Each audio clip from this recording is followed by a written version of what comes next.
Pagi itu, langit Jakarta terlihat begitu cerah. Gedung kaca tempat Arga bekerja memantulkan cahaya matahari yang lembut, seperti menyambut para pekerja yang baru saja menapaki trotoar. Di balik kemeja rapi, dasi elegan, serta sepatu kulit hitam yang mengilap, berdirilah seorang direktur muda bernama Arga. Banyak orang melihatnya sebagai sosok ideal. Mapan, cerdas, tampan, dan memiliki masa depan cerah di usia yang baru menginjak 32 tahun. Namun, di balik layar kehidupan yang terlihat sempurna itu, ada sesuatu yang selalu menggelayuti pikirannya. Setiap langkah yang ia ambil terasa seperti langkah yang sudah ditentukan orang lain. Setiap keputusan yang ia buat seakan bukan miliknya sendiri. Ia menjalani hidup dengan skenario yang telah disusun sejak ia masih berkuliah, seolah dunia menuntutnya menjadi sosok yang tidak pernah ia pilih. Ketika memasuki ruang kerjanya yang luas, hening langsung menyergap. Ruangan itu selalu tampak terlalu sunyi dan terlalu rapi, seakan tidak memberi ruang sedikit pun bagi ketidaksempurnaan. Dinding putih, meja besar dari kayu mahal, rak buku yang tersusun simetris, dan aroma ruangan ber-AC yang tidak pernah berubah. Semua itu membuat Arga merasa seperti aktor utama dalam panggung yang bukan miliknya. Ia duduk, membuka laptop, namun pikirannya tidak fokus pada laporan yang menumpuk. Justru bayangan Clara muncul begitu jelas. Clara, wanita yang selama 2 tahun ini menjadi tunangannya. Wanita yang di mata banyak orang dianggap cocok mendampinginya.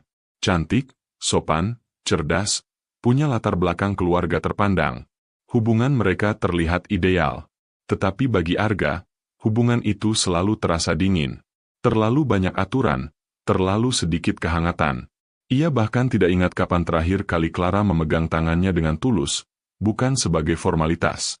Setiap kali mereka bertemu, Clara lebih sibuk memeriksa jam tangannya daripada memperhatikan tatapan Arga. Ia tersenyum, namun senyumnya tidak pernah menyentuh mata.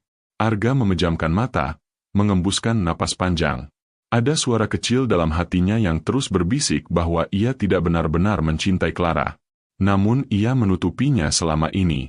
Semua demi menjaga pandangan keluarga, demi mempertahankan citra, demi memenuhi ekspektasi yang sejak lama membelenggu dirinya.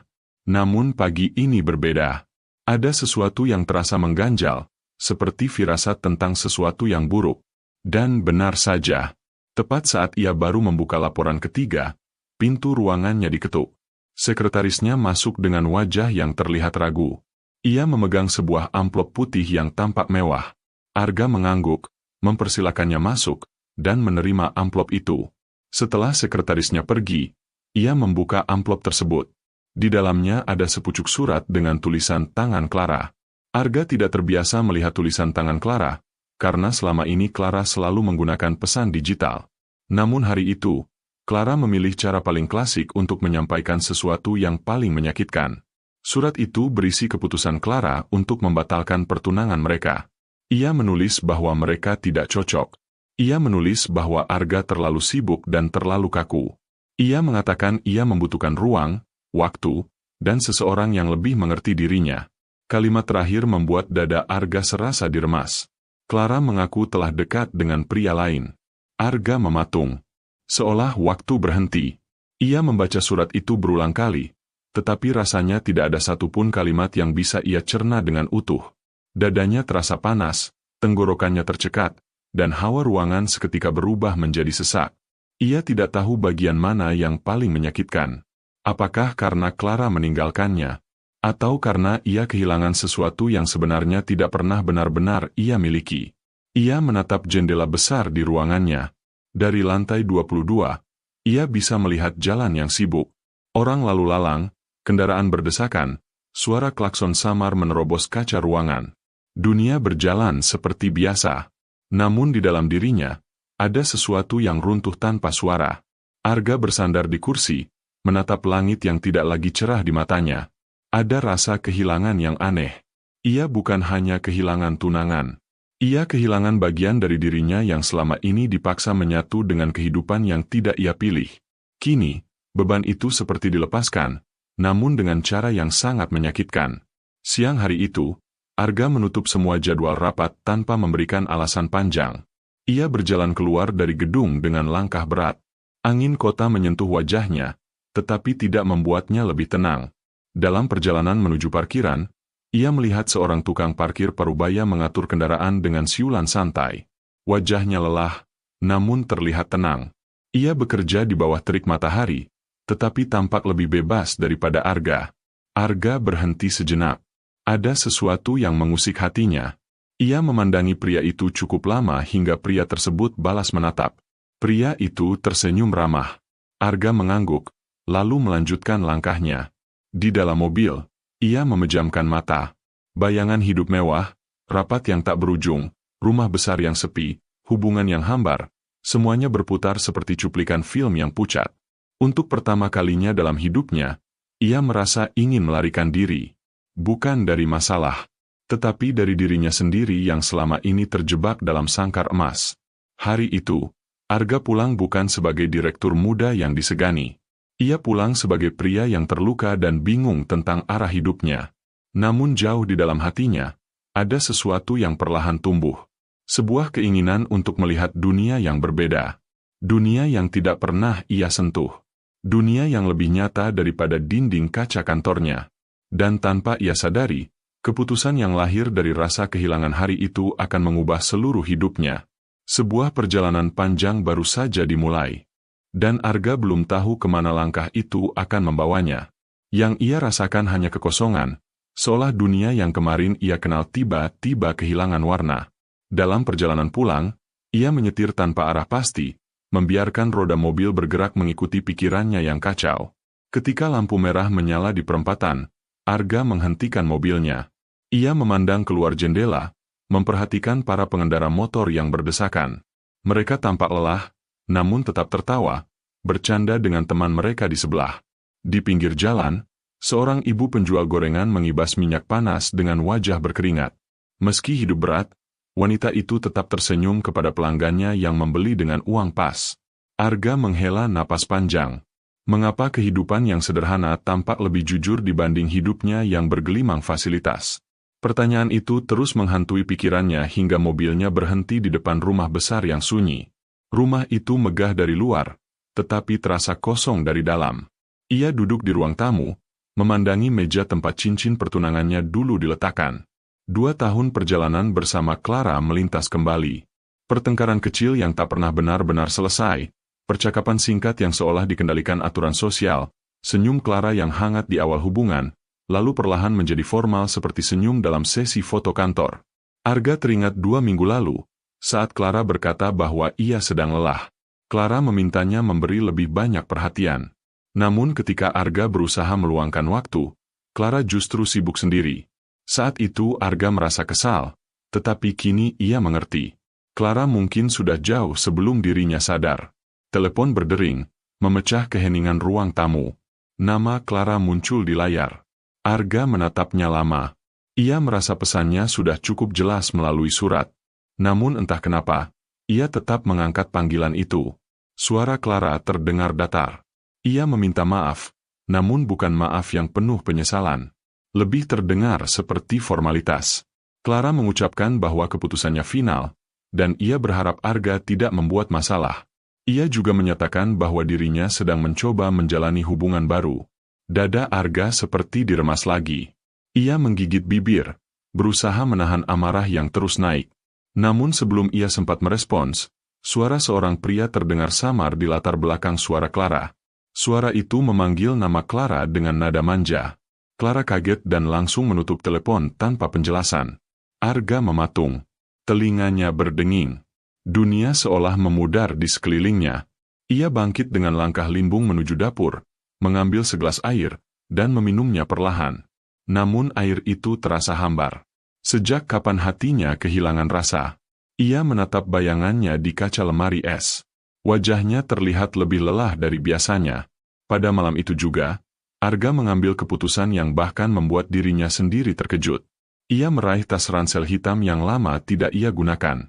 Memasukkan beberapa helai pakaian biasa, mengeluarkan dompet, dan menambahkan topi yang sudah cukup lusuh. Tidak masuk akal, tetapi ia tidak memikirkannya lebih jauh. Ia hanya ingin keluar dari kehidupan yang menuntut kesempurnaan. Ia menatap cincin pertunangannya untuk terakhir kali. Cincin itu masih mengkilap, tetapi tidak memiliki arti lagi. Dengan napas panjang, Ia meletakkannya kembali ke meja. Kemudian ia keluar dari rumah dengan langkah cepat sebelum dirinya berubah pikiran. Malam kota begitu ramai ketika Arga tiba di kawasan kuliner tempat ia biasa makan bersama rekan kerjanya. Deretan gerobak makanan memadati sisi jalan. Orang berlalu lalang, suara pedagang memanggil pelanggan, dan aroma masakan menggoda ke udara. Namun matanya tertuju pada satu hal. Sebuah area parkir kecil di samping deretan warung makan.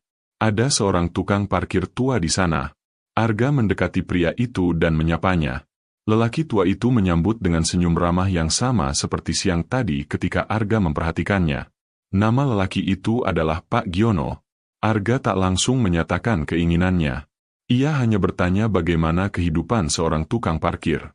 Pak Giono menjawab dengan santai bahwa hidupnya tidak kaya, tetapi ia merasa cukup.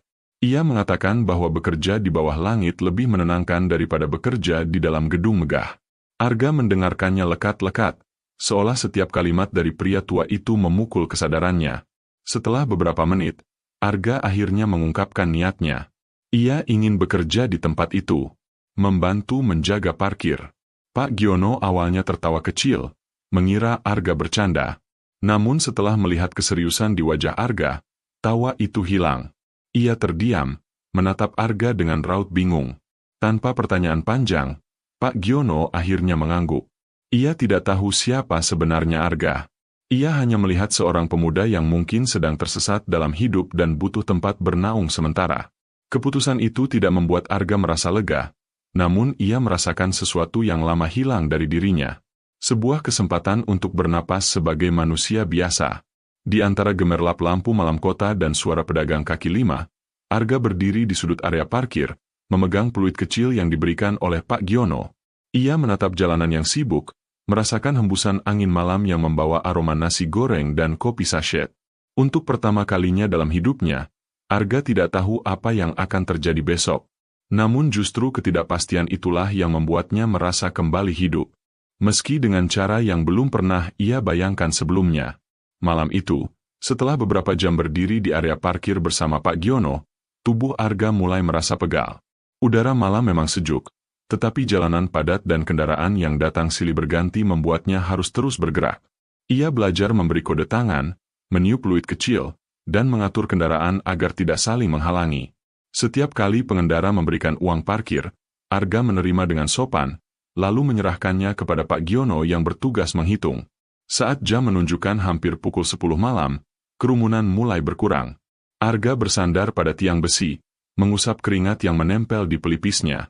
Dalam hati ia bertanya-tanya, bagaimana ia bisa berada di tempat seperti ini. Tadi pagi ia duduk di ruangan besar dengan pendingin udara yang selalu stabil, sementara malam ini ia berada di bawah lampu jalan yang berkelip lemah, dengan suara bising jalanan menggantikan keheningan ruang kerja mewahnya. Pak Giono menepuk bahunya sambil tersenyum. Pria tua itu berkata bahwa untuk pemula, Arga cukup cepat belajar. Ia juga mengatakan bahwa pekerjaan ini bukan hanya soal menjaga kendaraan, tetapi juga soal meredam emosi orang-orang yang sedang lelah sehabis bekerja. Arga mendengarkan dengan saksama, merasa seperti siswa yang sedang belajar memahami dunia yang selama ini jauh darinya. Perhatiannya kemudian tertarik pada sebuah warung makan yang masih ramai meski waktu sudah larut. Warung itu memiliki papan sederhana bertuliskan Warteg Harapan. Dari dalam warung, terdengar suara gelak tawa beberapa pembeli dan dentingan piring yang beradu. Namun ada satu sosok yang paling mencuri perhatiannya. Seorang wanita muda sedang mengelap meja. Rambutnya disembunyikan rapi di balik hijab yang sederhana. Wajahnya bersih tanpa make-up mencolok. Gerakannya cekatan namun lembut, dan tidak ada sedikit pun keluhan meski pelanggan datang silih berganti. Setiap kali ada yang membayar, ia tersenyum tulus. Senyum itu menciptakan suasana hangat di tengah hiruk-pikuk kawasan kuliner malam. Arga terpaku sejenak. Wanita itu terlihat begitu berbeda dengan orang-orang yang ia kenal di dunia kerjanya. Tidak ada sikap dibuat-buat, tidak ada kesan memaksakan keanggunan. Ia tampak hidup, nyata, dan sangat manusiawi. Namun Arga belum tahu siapa dirinya. Ia hanya tahu bahwa untuk pertama kali dalam waktu lama, hatinya merasa tenang ketika melihat seseorang. Pak Giono yang menyadari tatapan Arga tertawa pelan. Ia menyebut bahwa nama wanita itu adalah Naya. Ia mengelola warteg itu seorang diri sejak ibunya meninggal 3 tahun lalu. Ayahnya sakit-sakitan, jadi Naya lah yang menjadi tulang punggung keluarga. Meski hidup sederhana, ia jarang sekali terlihat murung. Warteg itu adalah mata pencahariannya, rumahnya, dan tempat ia berjuang menjalani kehidupan yang naik turun.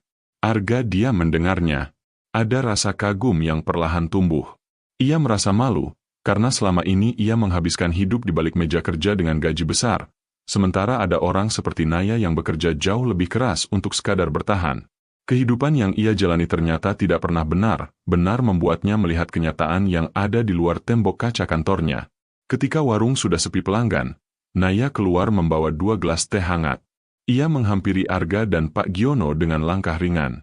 Dengan suara lembut, ia berkata bahwa ini adalah sedikit rezeki dari usahanya. Pak Giono menerimanya sambil berterima kasih. Arga sempat terdiam, merasa sungkan, tetapi Naya tersenyum sambil berkata bahwa tidak apa, ini hanya teh hangat untuk menemani malam. Arga merasakan sesuatu yang aneh ketika mengambil gelas itu. Bukan karena teh hangatnya, tetapi karena kebaikan kecil yang jarang ia temui di lingkaran hidupnya. Orang-orang di sekitarnya biasanya memberi sesuatu dengan maksud tertentu. Namun Naya memberi tanpa syarat. Tanpa melihat jabatan, tanpa menilai dari penampilan. Ia memberi karena hatinya ingin memberi. Sambil meminum teh, Arga bertanya bagaimana warteg itu bisa tetap ramai meski banyak warung lain berdiri di sekitar. Naya tersenyum sambil berkata bahwa ia hanya berusaha jujur pada makanan yang ia buat. Ia memasak dengan niat baik sejak subuh, memilih bahan yang tidak mahal namun segar, dan selalu memastikan pelanggan pulang dengan rasa puas. Ia percaya bahwa makanan membawa doa. Jika ia memasak dengan hati yang buruk, rasa makanan tidak akan menipu. Arga mendengarkannya seperti sedang membaca buku kehidupan yang tidak pernah ia kenal. Setiap kalimat Naya membawa makna yang membuat hatinya bergerak. Betapa jauhnya kehidupannya selama ini dari kebenaran yang sederhana seperti itu. Namun percakapan itu tidak berlangsung lama. Suara klakson keras dari sebuah mobil mencuri perhatian mereka. Seorang pengendara marah karena merasa motornya tergores oleh pengendara lain.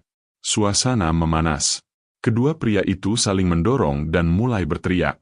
Arga yang baru sehari belajar bekerja di area parkir langsung panik.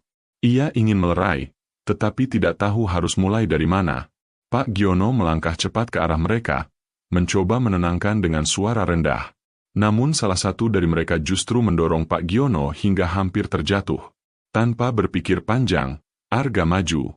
Ia menahan bahu pria itu sambil berkata dengan tegas agar tidak menyentuh orang tua sembarangan. Suasananya berubah. Kedua pria yang bertengkar terkejut melihat Arga yang berwajah tenang namun jelas menahan amarah. Beberapa menit kemudian, keributan mereda. Pengendara itu akhirnya pergi setelah Arga berbicara dengan nada yang lebih tegas namun tetap menahan diri. Setelah mereka pergi, Arga membantu Pak Giono berdiri. Naya yang melihat kejadian itu menatap Arga dengan ekspresi yang sulit ia jelaskan. Ada rasa terkejut, rasa kagum, dan mungkin sedikit kekhawatiran. Malam itu, ketika semuanya kembali tenang, Arga menyadari sesuatu. Hidup yang ia jalani di bawah langit malam, bersama orang-orang asing yang kini mulai terasa akrab, membuatnya merasakan detak jantung yang berbeda. Ada risiko, ada kekacauan, tetapi juga ada kehangatan yang tidak pernah ia temukan di balik meja direktur. Dan tanpa ia sadari, langkah kecilnya malam itu adalah awal dari perjalanan yang akan mengubah seluruh hidupnya. Sebuah perjalanan yang tidak pernah ia bayangkan akan ia jalani ketika masih duduk angkuh di ruang direktur lantai 22. Pagi berikutnya, Arga kembali ke kawasan kuliner sebelum matahari benar-benar naik. Udara masih dingin, warung-warung belum sepenuhnya buka, dan hanya beberapa pedagang yang terlihat mempersiapkan dagangan. Ia berdiri di tengah area parkir yang masih kosong, memandangi jalanan sambil menghirup aroma pagi yang bercampur dengan bau minyak sisa malam tadi. Pak Giono datang tak lama kemudian. Meski tubuhnya renta, langkahnya tetap mantap. Ia membawa termos kecil dan 2 gelas plastik.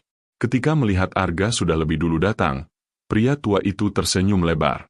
Ia berkata bahwa tidak banyak anak muda yang mau datang sepagi itu untuk menjaga parkir. Arga tertawa kecil, seolah dirinya benar-benar bagian dari pekerjaan itu. Sambil minum teh hangat dari termos Pak Giono, Arga melihat Naya membuka pintu wartegnya. Ia mengenakan apron yang sederhana namun bersih. Gerakannya cekatan, seperti seseorang yang telah terbiasa bekerja dengan ritme cepat sejak pagi buta. Naya memindahkan beberapa bahan masakan dari motor bebek tua ke dapur kecil wartegnya.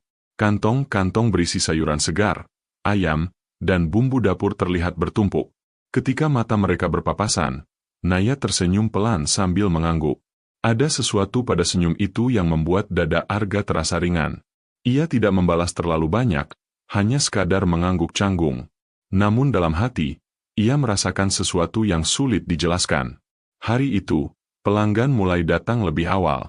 Beberapa pekerja kantor yang berangkat pagi mampir untuk sarapan.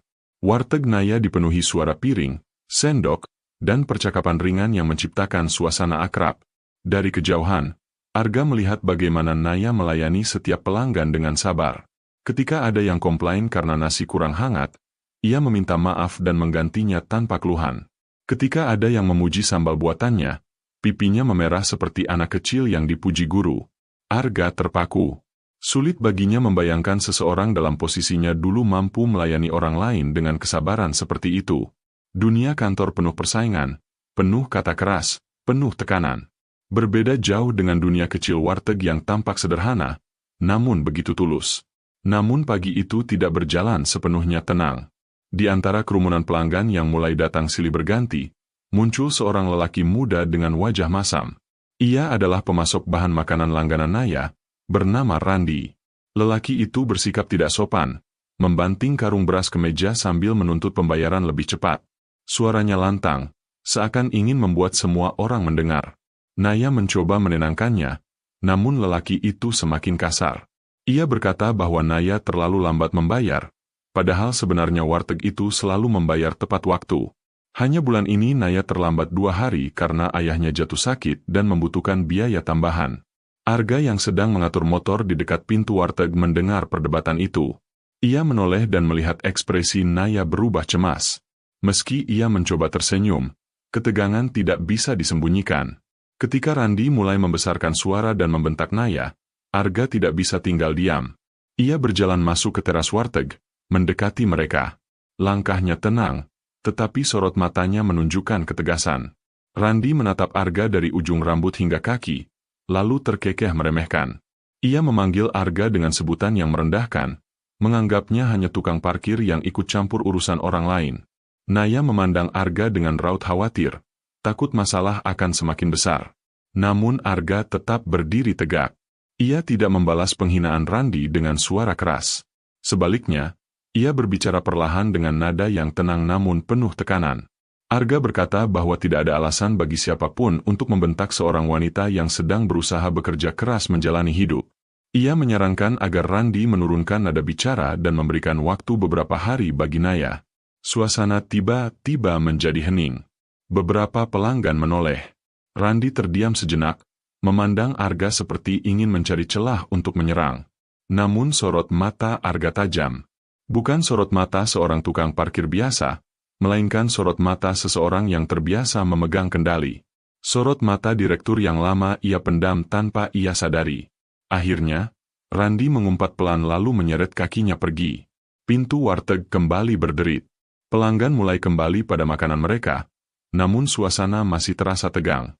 Naya memandang Arga dengan tatapan yang tidak pernah ia lihat sebelumnya. Ada terima kasih, ada keterkejutan, ada rasa bingung. Ia mendekat, lalu berkata bahwa Arga seharusnya tidak mengambil risiko.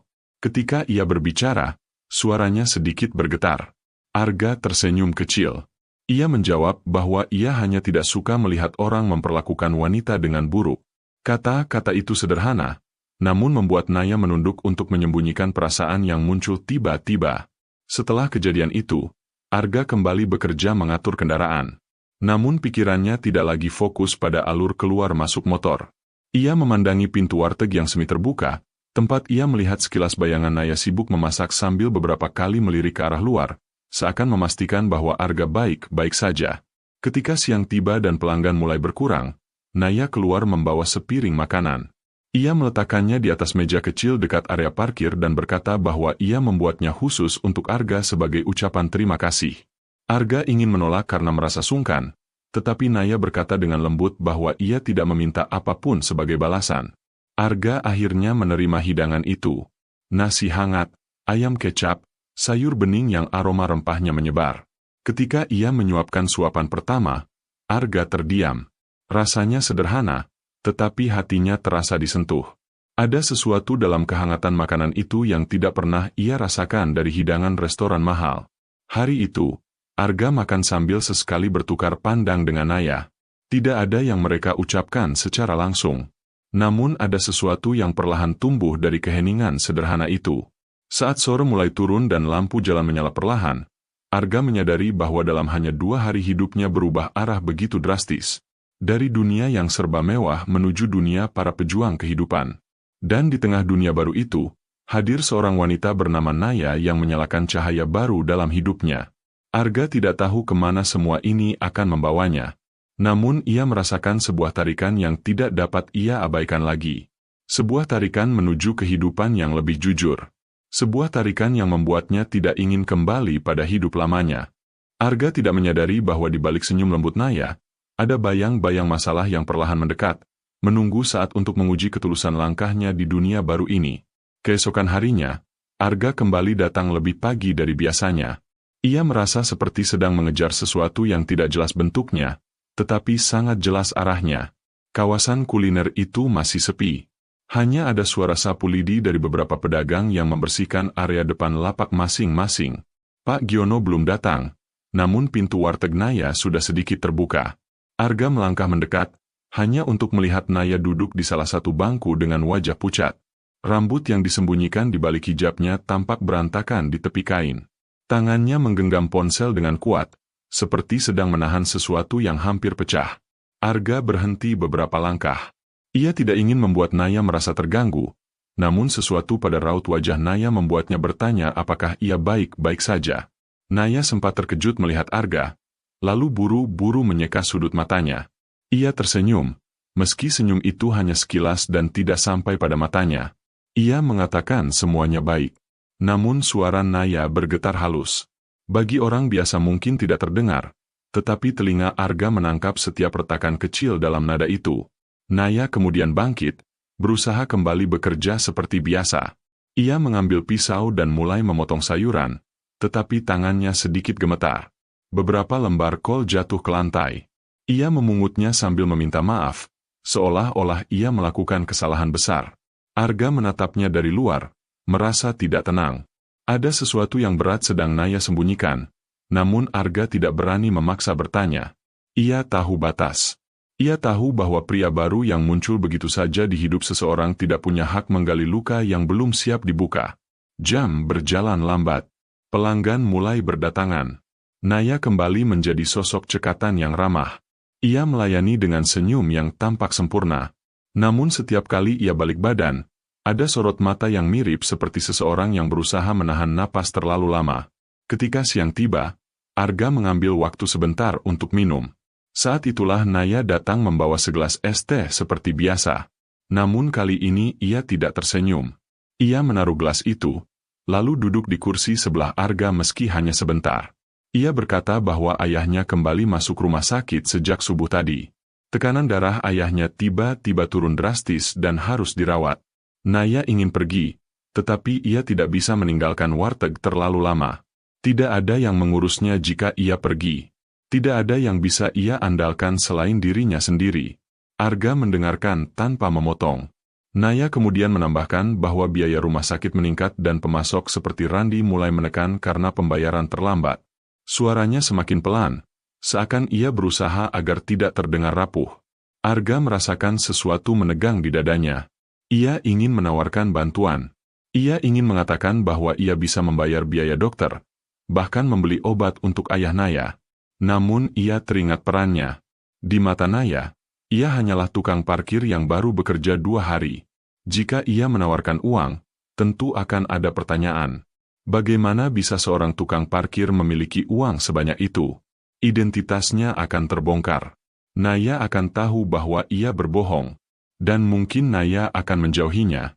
Sebelum Arga sempat berbicara, suara keras datang dari depan warteg. Randi kembali. Wajahnya sudah kesal sejak turun dari motor. Ia membawa karung cabai dan beberapa dus bahan makanan. Dengan kasar ia menjatuhkan semuanya ke lantai teras warteg. Beberapa cabai merah jatuh dan berguling hingga ke kaki Arga. Naya melangkah maju, berusaha tenang. Ia meminta waktu 2 hari lagi untuk melunasi semuanya. Namun Randi tidak mau mendengar. Ia menggebrak meja, membuat pelanggan yang sedang makan terkejut. Suaranya keras, menyebut Naya tidak profesional, menyebut usaha kecil seperti warteg memang selalu menyusahkan. Arga merasakan amarah naik ke tenggorokannya. Namun ia menahan diri. Ia tahu jika ia kembali ikut campur, Randi mungkin akan semakin menjadi. Namun ketika Naya mulai memucat, saat Randi mendekat dengan nada mengancam, Arga kehilangan semua kesabarannya. Ia berdiri, menatap Randi dengan pandangan yang membuat lelaki itu terhenti untuk sesaat. Arga tidak berteriak. Ia hanya berkata bahwa tidak ada alasan untuk memperlakukan wanita seperti itu. Nada Arga rendah namun dingin seperti baja. Randi menantang, mencoba mendekat. Tetapi ada sesuatu dalam cara Arga berdiri yang membuatnya ragu. Sorot mata Randi berubah gelisah. Ia mengumpat, lalu pergi sambil menendang karung cabai yang berserakan. Suara deru motornya membelah suasana tegang yang belum hilang dari teras warteg. Setelah pria itu pergi, Naya menghela napas panjang, seakan udara di sekelilingnya ikut menekan dadanya. Ia mengucapkan terima kasih pada Arga, tetapi kali ini suaranya benar-benar lemah. Arga ingin mengatakan sesuatu, tetapi kata-kata tidak keluar. Ia hanya melihat Naya menunduk, jari-jarinya meremas apron, wajahnya menahan beban yang terlalu banyak untuk ditanggung sendirian. Di tengah hiruk-pikuk siang itu, Arga menyadari sesuatu yang tidak bisa ia abaikan lagi. Bukan sekadar rasa iba, bukan sekadar simpati, tetapi sesuatu yang jauh lebih kuat dan jauh lebih tajam. Ia ingin melindungi Naya. Ia ingin berada di sisinya. Dan itu bukan hanya keinginan. Itu adalah kebutuhan. Sementara Naya kembali ke dapur dengan langkah pelan, Arga berdiri di depan warteg, memandangi papan bertuliskan Warteg Harapan. Dalam hatinya, ia bertanya pelan, harapan seperti apa yang sedang dicari Naya? Dan mengapa rasanya ia ingin menjadi bagian dari harapan itu? Meski ia sendiri sedang bersembunyi dari hidup yang pernah ia jalani. Sore itu, Arga berdiri cukup lama di depan warteg setelah Naya masuk kembali ke dapur. Angin sore membawa aroma rempah, suara sendok beradu dengan wajan, dan riuh pelanggan yang masih menikmati makanan. Namun telinga Arga hanya fokus pada suara hati yang semakin keras memanggil. Selama 2 hari terakhir, dunia di sekitarnya berubah menjadi lebih sederhana tetapi juga lebih jujur. Dan kini, melihat Naya menanggung beban berat sendirian, Arga merasakan sesuatu yang menyesak dada. Ia ingin membantu, tetapi ia terjebak di antara 2 kehidupan. Yang satu membuatnya bebas, yang satu membuatnya terikat. Ketika matahari hampir sepenuhnya tenggelam, Pak Giono menghampiri Arga. Pria tua itu menatapnya dari samping, lalu bertanya apakah Arga merasa baik-baik saja. Tatapan Arga tampak terlalu dalam untuk seseorang yang hanya bekerja menjaga parkir. Mata itu menyimpan sesuatu. Sesuatu yang Pak Giono lihat, tetapi tidak ia ungkap. Arga hanya tersenyum kecil. Ia berkata bahwa ia hanya sedang memikirkan banyak hal. Pak Giono tidak bertanya lebih jauh. Ia tahu, setiap orang datang dengan beban masing-masing. Termasuk pemuda yang tiba-tiba muncul 2 hari lalu dengan pakaian lusuh tetapi bahasa tubuh seorang laki-laki yang pernah terbiasa memimpin. Malam semakin larut ketika kerumunan pelanggan berkurang. Lampu neon warteg berkelip pelan, dan Naya akhirnya keluar sambil membawa kantong plastik berisi sampah dapur. Arga yang sedang menyapu area parkir mendekat, menawarkan bantuan. Naya menggeleng lembut, tetapi Arga tetap mengambil sebagian kantong itu tanpa meminta izin lebih lanjut. Naya tidak membantah. Mungkin karena ia terlalu lelah untuk menolak. Saat mereka berjalan menuju tempat pembuangan, Naya berkata dengan suara pelan bahwa ayahnya akan diinapkan beberapa hari di rumah sakit. Biayanya cukup besar. Ia mengatakan hal itu tanpa drama, tanpa nada memohon, hanya sebagai kenyataan pahit yang harus ia terima. Arga menggenggam bibir bawahnya. Ada begitu banyak kalimat ingin ia ucapkan, tetapi semua terasa salah. Mereka berjalan kembali ke warteg dalam diam. Namun di tengah langkah itu, suara klakson panjang terdengar dari arah jalan besar. Sebuah mobil hitam berhenti mendadak di depan kawasan kuliner. Pintu terbuka, dan seorang pria bersetelan rapi keluar sambil melihat ke sekeliling. Arga langsung tegang. Pria itu adalah Justin, salah satu kepala divisi di perusahaan tempat Arga bekerja.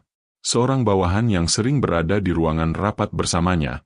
Wajah Justin terlihat kebingungan, seperti sedang mencari seseorang. Dan ketika pandangan mereka akhirnya bertemu, Arga merasakan darahnya berhenti mengalir. Justin tampak terkejut. Sangat terkejut. Ia memandang Arga dari atas kepala hingga kaki, memastikan bahwa yang ia lihat adalah benar.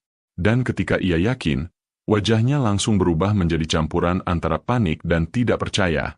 Arga berusaha mengirim tanda dengan mata agar Justin diam. Namun itu sudah terlambat. Justin memanggilnya, pakai nama lengkap. Sebutan yang tidak pernah digunakan siapapun di tempat itu. Naya yang berdiri tidak jauh menoleh. Wajahnya bingung. Pak Giono memandang Arga dengan sorot penasaran. Para pedagang sekitar ikut memperhatikan. Arga tersenyum kaku, melangkah cepat mendekati Justin sebelum situasi memburuk. Ia berdiri di antara Justin dan orang-orang yang sedang menonton, berusaha menutupi percakapan. Justin langsung bertanya apa yang Arga lakukan di tempat seperti ini. Mengapa ia berpakaian lusuh? Mengapa ia bekerja sebagai tukang parkir? Apakah perusahaan sedang dalam masalah sehingga direktur mereka sampai melakukan hal gila seperti ini? Setiap pertanyaan itu menampar harga diri Arga. Namun lebih dari itu, pertanyaan-pertanyaan itu mengancam kehidupan kecil yang baru saja memberi Arga ruang untuk bernapas. Arga menarik napas panjang dan memohon agar Justin menurunkan suara. Namun Justin semakin panik. Ia mengira Arga mengalami gangguan mental akibat putus dari Clara. Ia tidak tahu bahwa Clara meninggalkan Arga untuk pria lain. Justin hanya tahu bahwa direktur muda mereka tiba-tiba menghilang dari kantor. Ketegangan semakin tidak terkendali ketika suara langkah kaki mendekat pelan dari belakang. Naya. Wajahnya bingung, namun sorot matanya penuh kecemasan. Ia memanggil Arga dengan suara pelan, bertanya apakah ia baik-baik saja. Justin terdiam. Ia memandang Naya, lalu kembali memandang Arga. Dan seketika ia memahami sesuatu. Bukan seluruhnya, tetapi cukup untuk membuatnya berhenti berbicara sembarangan. Arga berbalik, tatapannya bertemu dengan mata Naya. Dalam diam itu, Naya menunggu penjelasan, meski ia tidak mengucapkannya. Arga menelan ludah. Dunia yang ia sembunyikan mulai retak. Retakannya kecil, tetapi cukup untuk membuat udara di sekelilingnya menjadi berat. Ia akhirnya berkata kepada Justin bahwa ia akan menjelaskan semuanya nanti. Bukan sekarang. Bukan di depan orang lain. Justin ingin memaksa, namun Arga menatapnya dengan cara yang membuat Justin memilih mundur. Justin pamit dengan tergesa. Mobilnya melaju pergi, meninggalkan kepulan debu yang langsung disapu angin malam. Setelah kepergian Justin, keheningan terasa menekan. Naya berdiri di ambang warteg, memandang Arga dengan tatapan yang berbeda dari sebelumnya. Bukan benci, bukan marah, tetapi curiga.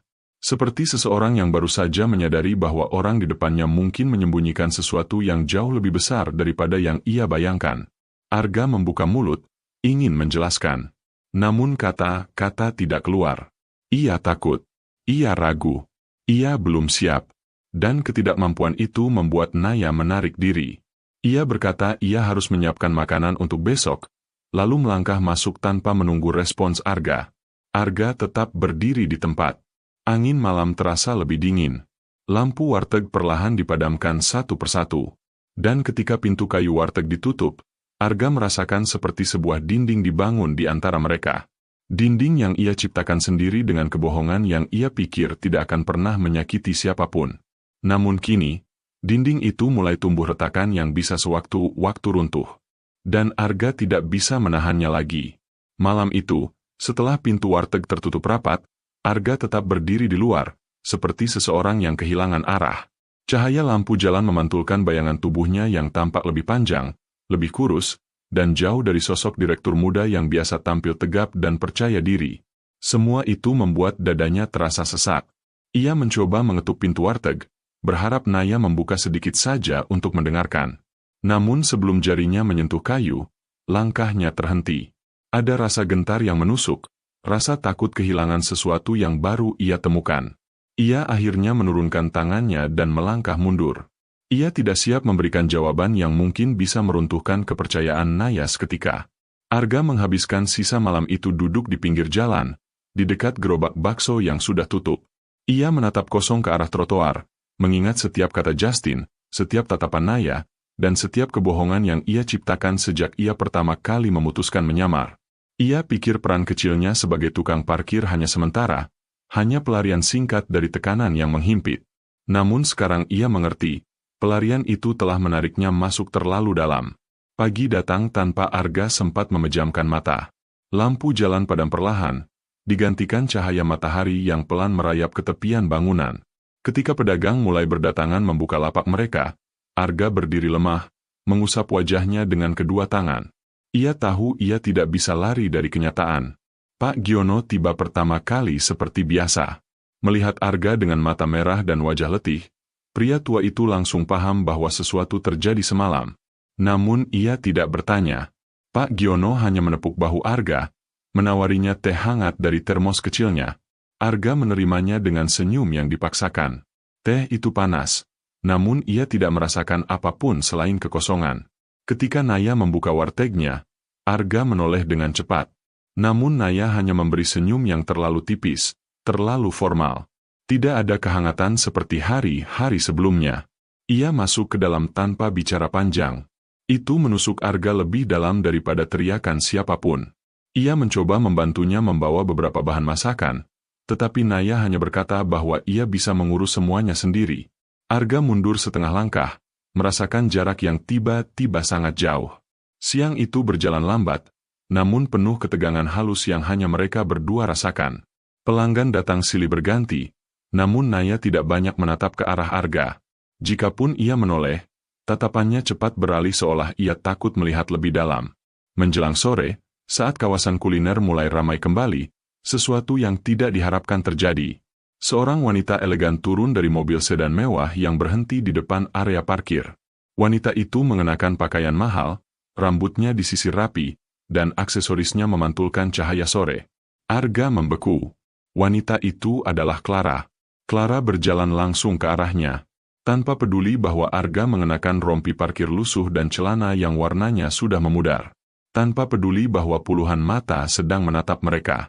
Ia berdiri tepat di depan Arga, menatapnya dengan campuran marah, malu, dan jijik.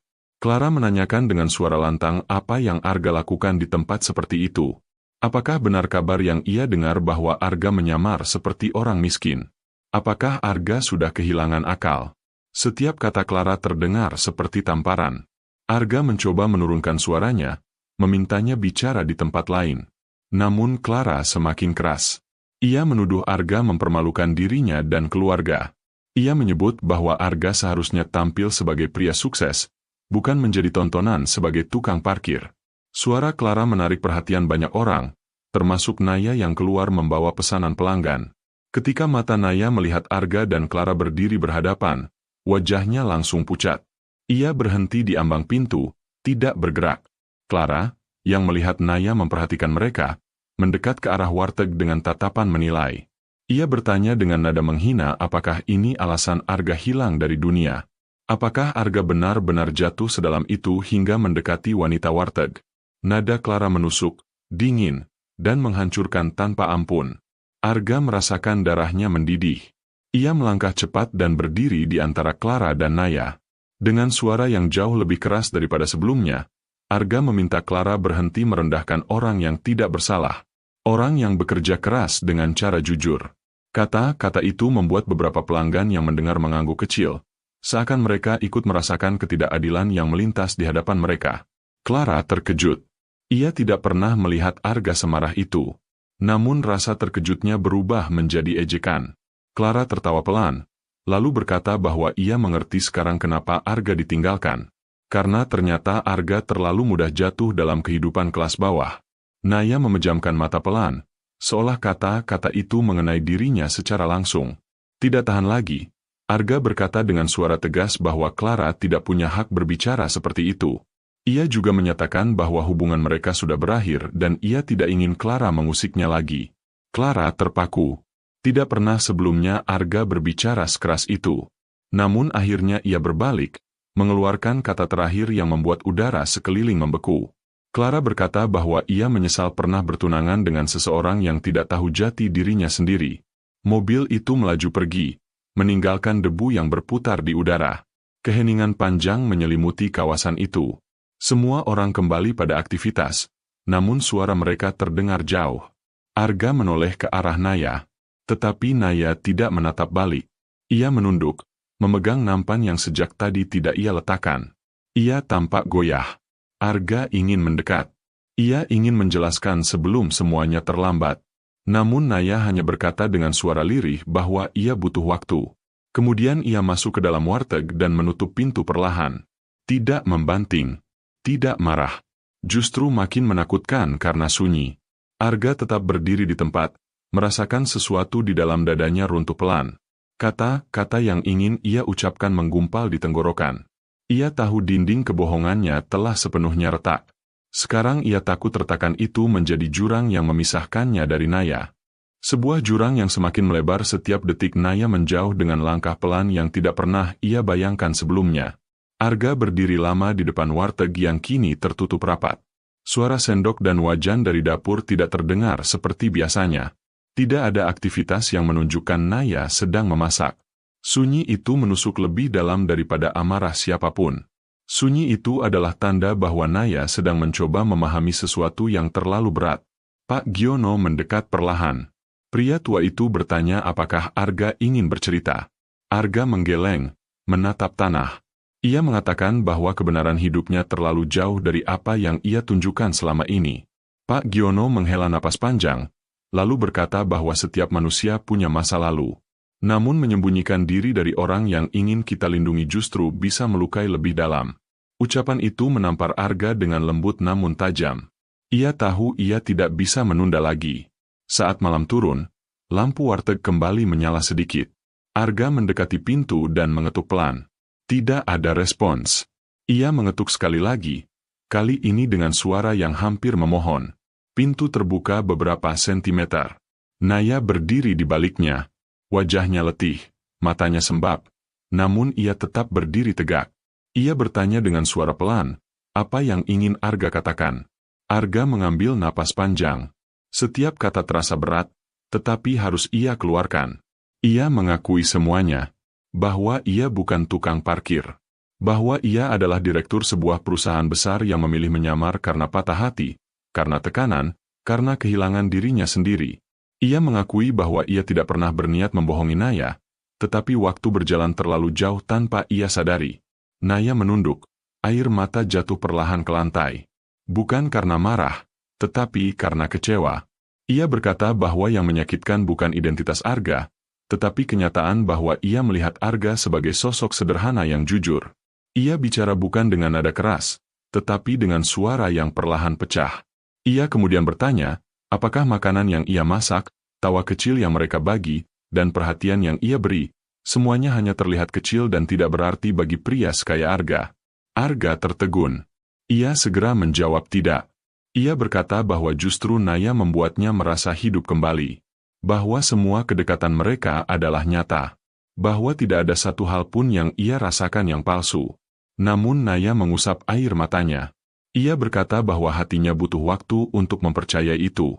Waktu untuk memahami apakah Arga mendekatinya sebagai pria biasa, atau sebagai pria dengan dunia yang jauh lebih tinggi dari hidupnya. Perlahan, pintu warteg menutup kembali. Tidak keras, tidak tiba-tiba. Namun cukup untuk membuat Arga merasakan jarak yang begitu dalam. Dan malam itu, Arga menyadari bahwa kebenaran yang terlambat bisa lebih menyakitkan daripada kebohongan apapun. Namun ia juga tahu bahwa diam bukan lagi pilihan jika ia ingin memperbaiki semua yang telah ia retakan.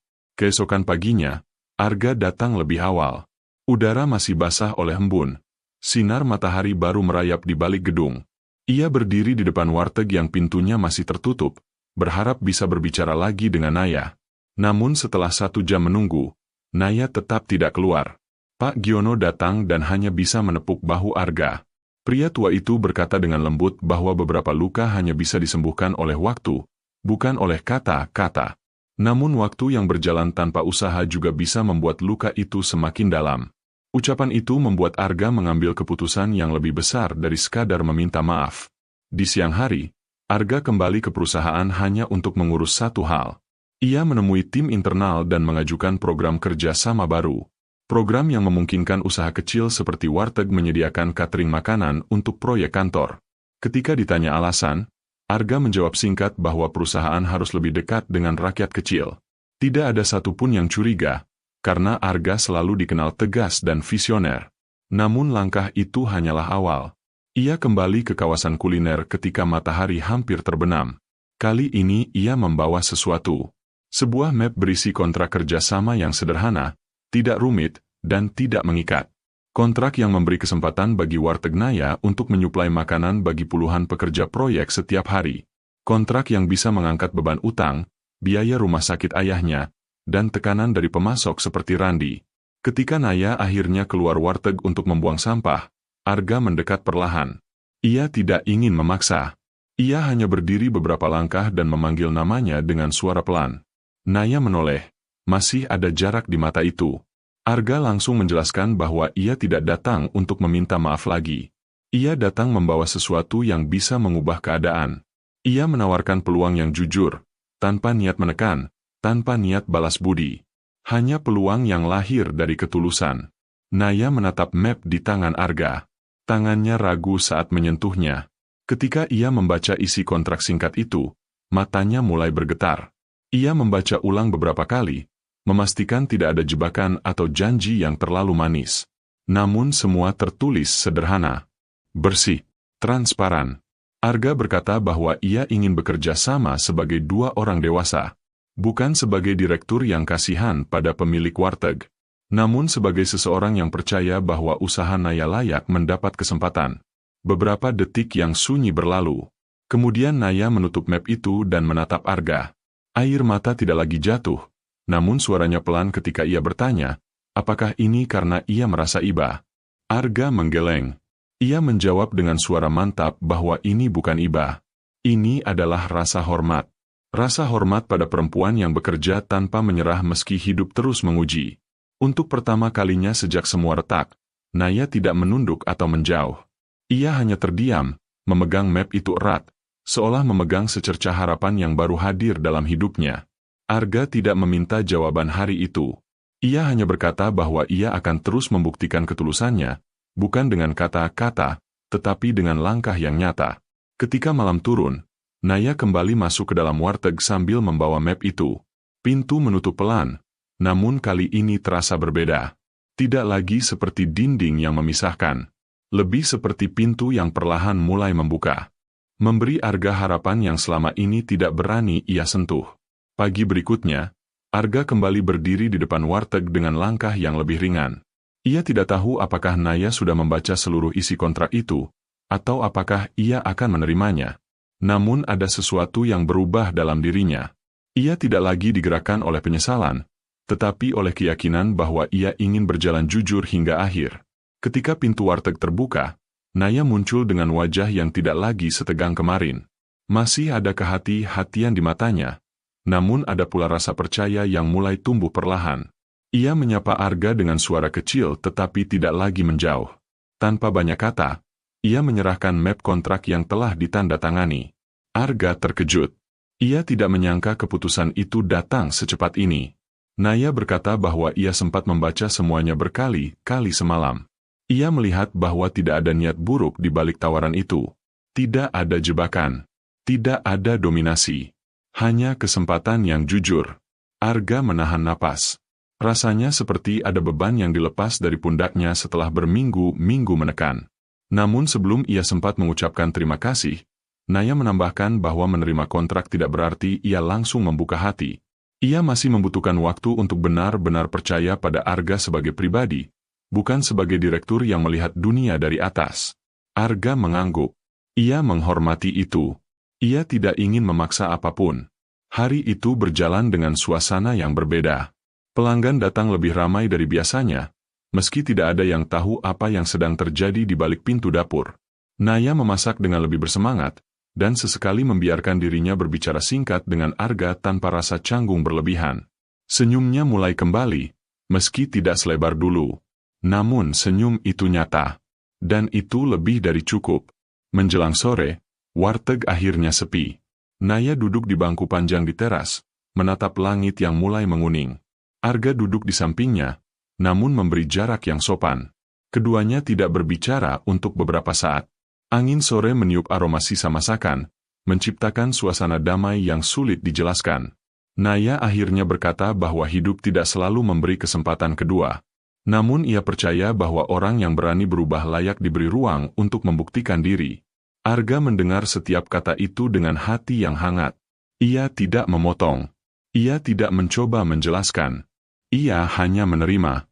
Ketika Naya menoleh, ada ketenangan dalam tatapannya. Ia berkata bahwa sejak Arga datang sebagai tukang parkir, ia merasa ada seseorang yang melihatnya bukan sebagai pemilik warteg kecil, tetapi sebagai manusia. Itu yang membuatnya tersentuh. Itu pula yang membuatnya takut ketika tahu Arga menyembunyikan identitas. Arga menunduk, merasa bersalah. Namun Naya menyentuh lengan bajunya pelan. Sentuhan itu ringan, tetapi membuat jantungnya berdebar keras. Ia berkata bahwa ia siap memberikan kesempatan. Bukan kesempatan untuk Arga sebagai direktur, tetapi untuk Arga sebagai pria yang berusaha jujur, meski pernah salah langkah. Ketika matahari terbenam sepenuhnya, Arga melihat sosok Naya tidak lagi sebagai wanita yang hanya ia kagumi dari kejauhan. Ia melihatnya sebagai rumah, sebagai tempat di mana ia menemukan dirinya kembali. Dan sore itu, tanpa perlu deklarasi besar atau janji berlebihan, keduanya tersenyum kecil. Senyum yang menandai awal dari cinta yang tumbuh bukan dari kemewahan, tetapi dari kejujuran yang akhirnya menemukan jalannya. Cerita baru mereka pun dimulai dalam senja yang sederhana.